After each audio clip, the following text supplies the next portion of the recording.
the time for the fight of your life. The time to focus on all of your worries and strife. If you fall to now, then you surely die. Time for you to join the angels and fly. Waves of darkness try to shut down your eyes. They overwhelm you with the hate of nothing but lies. Heed these words as your journey begins. With courage in your heart, it will be the key for you to win.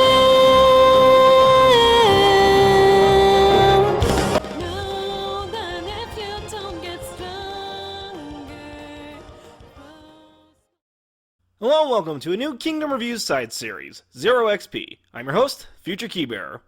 Back in 2006, Square Enix released Kingdom Hearts 2 Final Mix, a director's cut of sorts that added a slew of new features. This included a new difficulty setting called Critical Mode.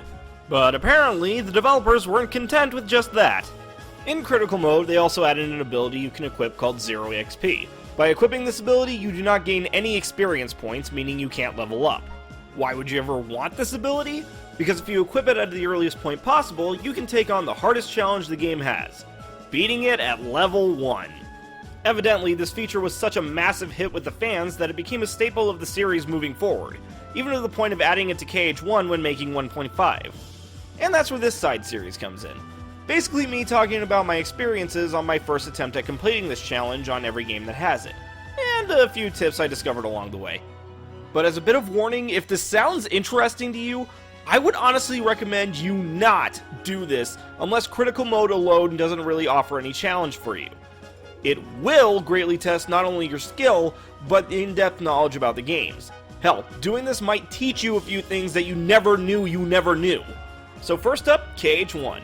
So it took me a while to even try this challenge with any of these games because I wanted to do it in order, and honestly, KH1 scared the crap out of me. With every other game that has the Zero XP ability, you can still gain a lot of stat bonuses and abilities by beating story-based fights.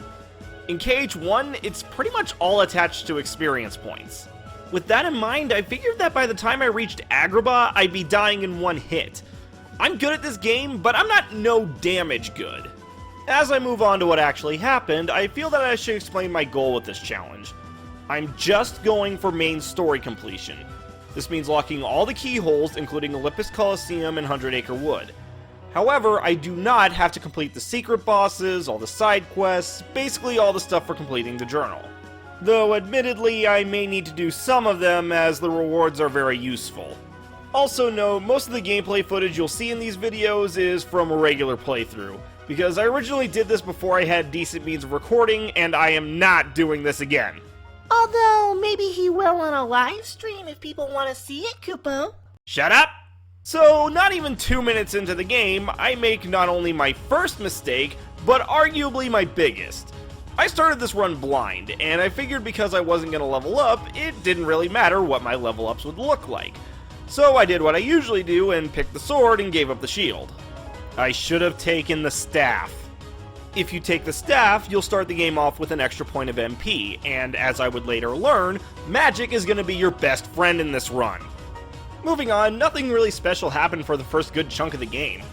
Yeah, some boss fights took a few more attempts than normal, but nothing too bad.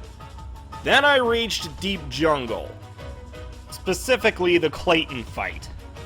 I mean, if I'm being honest, Clayton and the Stealth Sneak usually give me trouble, but my god were they a particular pain in my ass here. A big part of this is the fact that Clayton's gun doesn't actually fire a projectile. How it seems to work is that it triggers a small explosion on his target that will hit if they're not moving.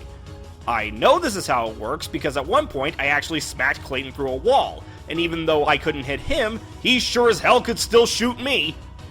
Eventually, I had to look up a walkthrough. Yeah, I did that a few times and there's no shame in it.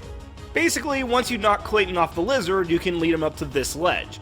And if you hit him with the pattern hit, hold, you can effectively stun lock him. And since none of the Stealth Sneak's attacks can hit you up here, you just need to repeat the pattern until you win.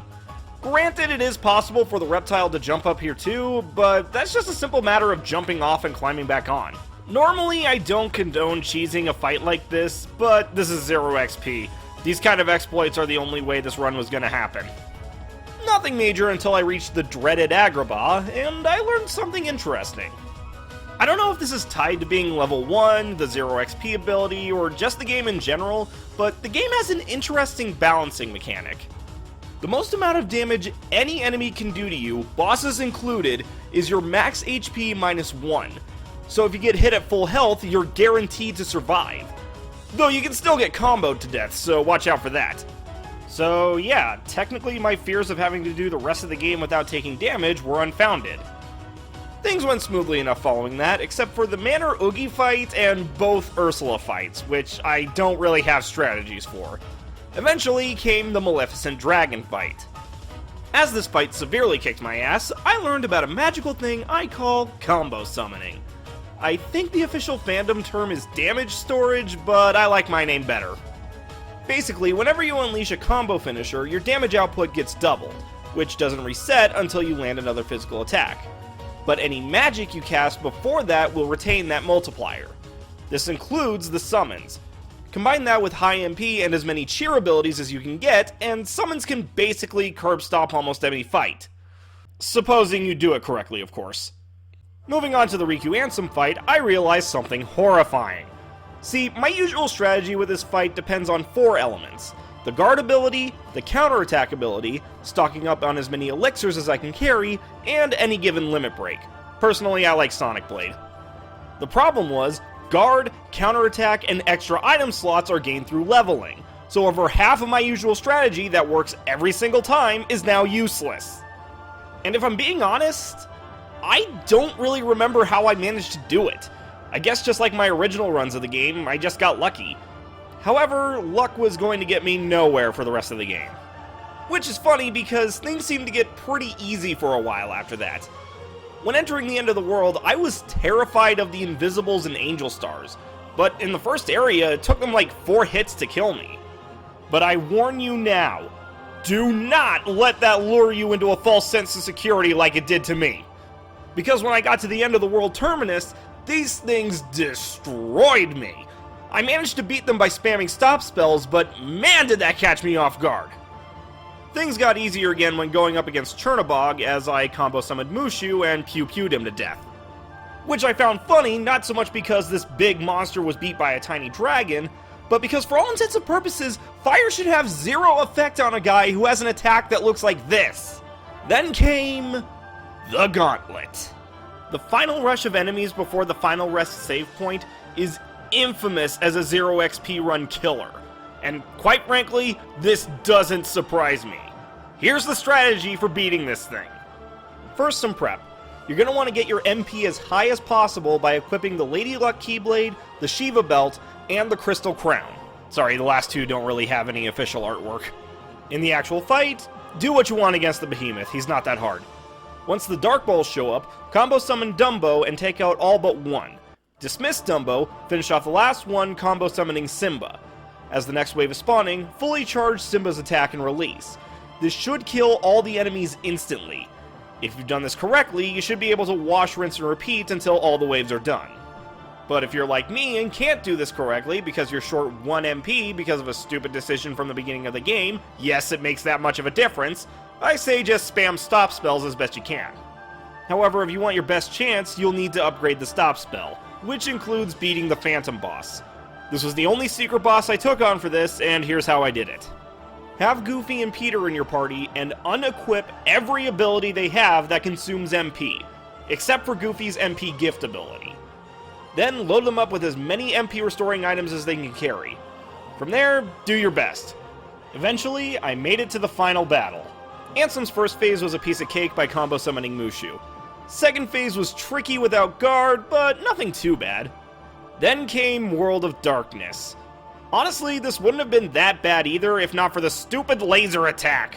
Freeing Goofy wasn't bad, and once I had Donald back, I could combo summon my way through the rest of the fight. Mushu is MVP! Mushu's the best! Mushu's the best! So that was Kingdom Hearts Final Mix 0 XP. Did I have fun? Yes, actually. As frustrating as things got, it never got to rage quit points for me. Would I ever do it again?